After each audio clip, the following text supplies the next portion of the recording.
Volem ara que visiten amb nosaltres la residència pública i centre de dia de persones majors i dependents de Puçol. Allí alguns ancians s'han convertit en locutors de ràdio. S'estan fent una miqueta competència, però aquesta competència ens agrada. A través de les ones són capaços de transmetre tot l'entusiasme que senten per les seues aficions. Carolina ho ha comprovat.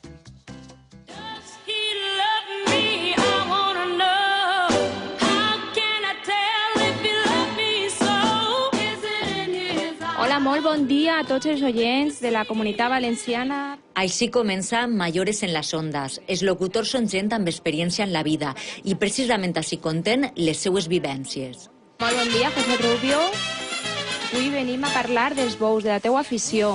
Jo comencé als 6 anys a torejar. Molt prontet, sí. Molt prontet. I acabé quan tenia 19 anys. Els anys que jo va ser de novillero pues va ser quan jo tenia ja 17, 16, però no podia matar un bou perquè en Espanya estava prohibit. Entonces nos anem a México. I qui li ho anava a dir a vostè que a 68 anys seria locutor de ràdio? No, això mai m'ho havia pensat jo, però això són les coses. M'agrada molt quan vaig tindre així, veure't en un micro, en unes auriculars i tot això, pues, la veritat que jo mai ho pensava. Pues temps per a parlar d'esports, i per a parlar d'esports ja tenim amb nosaltres a Hermínia. Hermínia, molt bon dia. Bon dia, Paco. I vostè a qui portaria a la selecció? Ficaria a Torres o a Soldado? Jo a Soldado. A Soldado? A Soldado perquè està en un moment molt bo, està en un moment que juga molt, que marca molts gols, i que corre molt i que s'ha de fer molt bé. I què li sembla? Com està anant la Lliga? Pues la Lliga està donant moltes sorpreses, perquè tenim ahir al Levante, que un equip que fa 3 anys estava en segon divisió i ha estat el primer. Sí. Ha sigut l'equip revelació. Hermínia, que m'ha deixat sorpresa, Jo no sabia que vostè sabia tant de futbol.